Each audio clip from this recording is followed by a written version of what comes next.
Alright, so I'll be talking about the Indian Child Welfare Act, and my name is Sabrina Burrows, and yeah. Okay, so just a brief overview of the policy. This is the official policy. So it was enacted in 1978 in response to a crisis affecting American Indian and Alaska Native children, families, and tribes. Studies revealed that large numbers of Native children were being separated from their parents, extended families, and communities by state child welfare and private adoption agencies.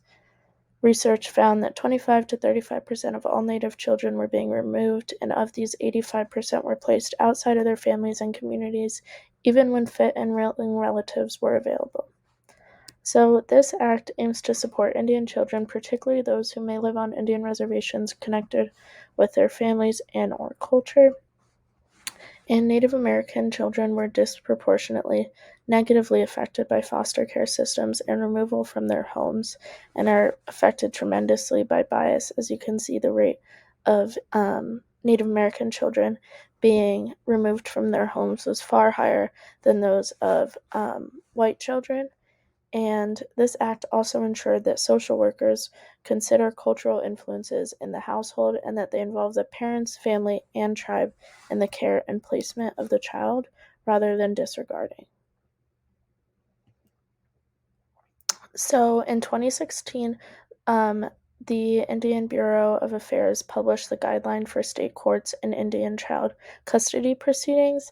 These are not legally binding, but it outlines how the state court should handle the Indian Child Welfare Act, and goes through all the specifics of contacting the tribe, how to determine when the act applies, um, how to determine whether a child is a member of the tribe if they belong to multiple tribes, and just all the details of it.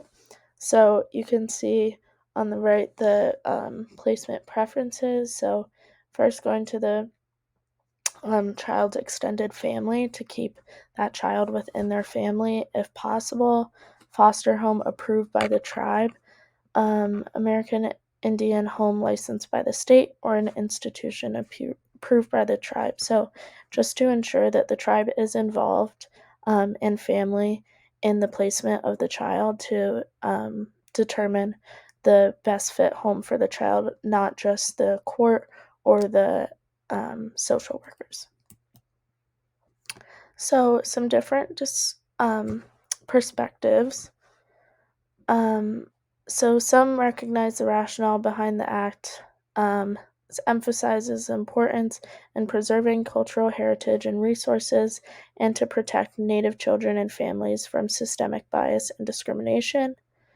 Native American children are more likely to be placed in foster care and removed from their homes, and social workers have not been educated on Native practices, general culture, and traditions, so they were more likely to place their judgment and be led by their bias to deem a parent unfit, and were more eager in deeming that parent unfit than they may with a child of a different demographic. Many child welfare workers were against the act and weren't willing to recognize the discrimination and what cultural influences may play a role in letting their bias take over.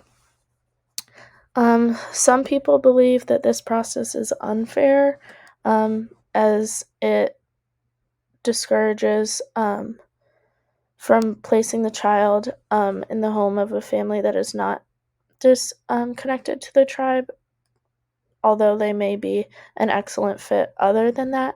But again, the emphasis on the act is to place a child either with their family, connected to the tribe, and connected to their culture. So research supports the act, and that there has been immense negative effects for children placed in non-Indian homes, um, as far as mental health goes, and their continued relationship with their family is also negatively affected. So, boarding schools were established to educate and assimilate Indian children into the Euro American culture by the Bureau of Indian Affairs. So, this was one of the peer reviewed journal articles I read.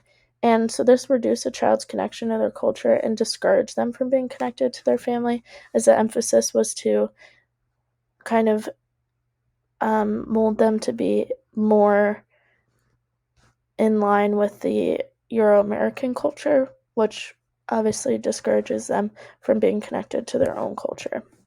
So, adoption in non-Indian families or within the tribe was previously unknown. Placement in non-Indian homes was concerning and destructive to Indian families, so this goes against the culture and the network and family of the tribe to place a child outside of that. The act was a result of all these negative effects.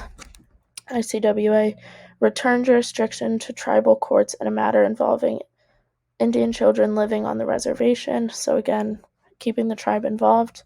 And Congress authorized $9 million to fund tribal service programs and child welfare services for Indian families, but this funding is not sufficient to adequately support the children and the tribes. So there's obstacles in this implementation, many due to funding and also developing services. So connecting to the NISW codes of ethics, so specific values that directly connect to this act. So prioritizing the dignity and worth of the person. This value notes the importance of treating everyone with equal care and being aware of cultural and ethnic factors such as diversity. So again, not letting bias lead, but acknowledging the differences and also treating everyone with the same level of consideration, respect, and attention. Social justice. This value encourages social workers to go against social injustice that may be related to a variety of different factors and to not only acknowledge bias and discrimination, but to fight against it. So, encouraging social workers to acknowledge their bias and then also learn how to move forward and be the best at their job and supporting children and families that they can. And then competence. This value encourages and emphasizes social workers to continue learning, including educating themselves on other perspectives. So, not just stopping expanding their knowledge once they are licensed, but to encourage them to move beyond that and continue to educate themselves and be the best at their job they can be. And that definitely includes educating themselves on different culture and family practices. And then here are my sources.